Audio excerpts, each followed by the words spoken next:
I live by go big or go home. That's with everything. It's like either commit and go for it or don't do it at all. I apply that to everything. I apply that to sports. I apply that to relationships. That's what I live by. That's how I like it. This is a quote by Paul Walker, but this is also how I live my life. Good morning. As Dr. Hall just said, my name is Ryan, and this morning I will be talking to you about the topic, go big or go home.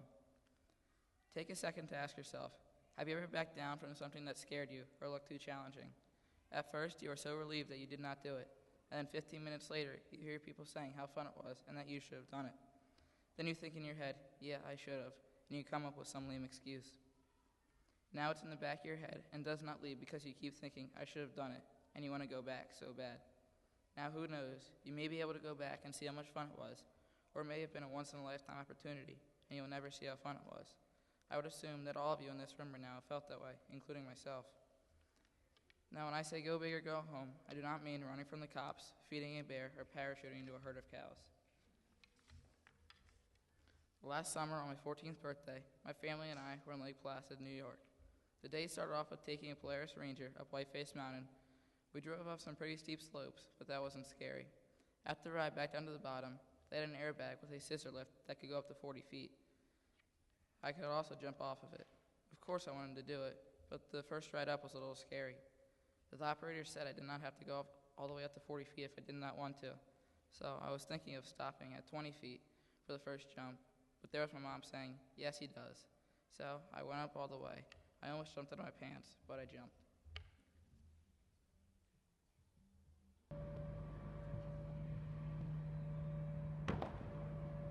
Attaboy! It felt like an eternity waiting to hit the airbag, but afterwards, it was a great feeling. The good part was, is I got to do the jump 2 more times.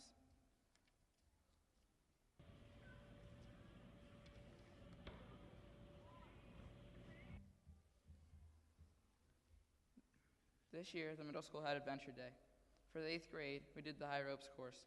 We were told that we did not have to climb all the way to the top if we did not want to, but as far as I know, we all did and had fun with it, and I don't think anyone felt like they missed out on the opportunity. Playing hockey is all about going big. Hockey players sacrifice their body for the team all the time. You have to go all out or you will never have a championship team. It's over now to Malkin. Campbell reaching aimlessly at Malkin. Side, and there's this block shot by Gregory Campbell. And he was out on that ice for a good 45 seconds after he blocked that shot while shorthanded. We saw the same exact thing happen last night in Los Angeles with Nicholas Hjalmarsson, Blackhawk defenseman, be stunned and not be able to. In the video just shown, Gregory Campbell blocked the shot and it broke his leg. He did not lay on ice and wait for a stretcher or a trainer to come help him off. He got up and finished his shift with a broken leg because he knew they could not afford to be scored on because this was a playoff game and they were fighting for a chance to play in the Stanley Cup Finals. This past fall, I had a different type of challenge. On October 19th, 2014, I was into the boards from behind in a hockey game and I went head first in. I put my hands out to stop myself and I hit the boards with my hands. My right hand was fine, but my left wasn't. My left hand had landed flat against the boards and I broke my wrist, the radius below the growth plate. I got a temporary cast that night and went to the doctor the next day. He gave me 3 options: surgery, numb me, or just correct my wrist. I chose just do it and get it over with because I wanted to start healing as soon as possible.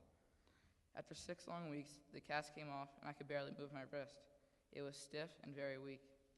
I could barely hold a stick and definitely could not handle a puck. Then it was time to work extra hard to get back to the top of my game. Rehab and getting back was not easy.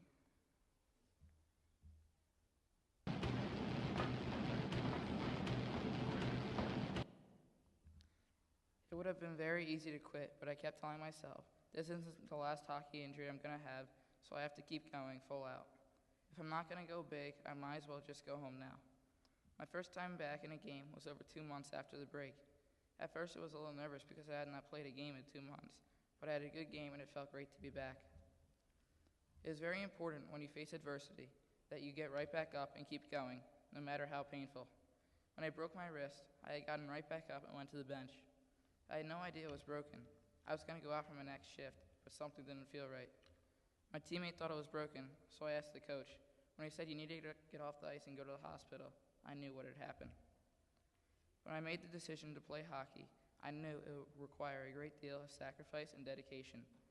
I missed parties and just being with my friends because I chose to go to practice, training, and traveling all over the country for tournaments.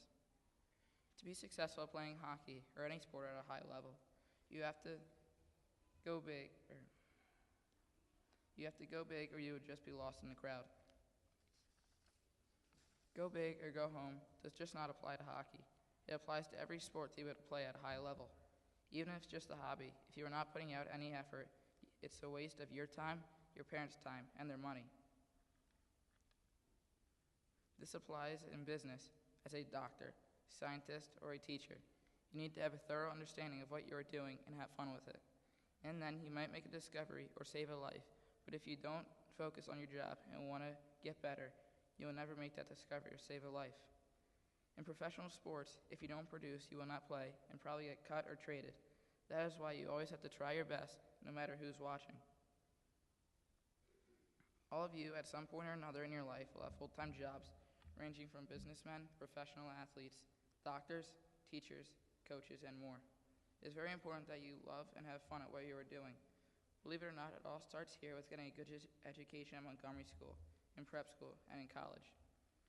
Your parents could have chosen to send you to a public school, but they chose to send you here to Montgomery. So if you don't try and get better each and every day, you are wasting their time and their money.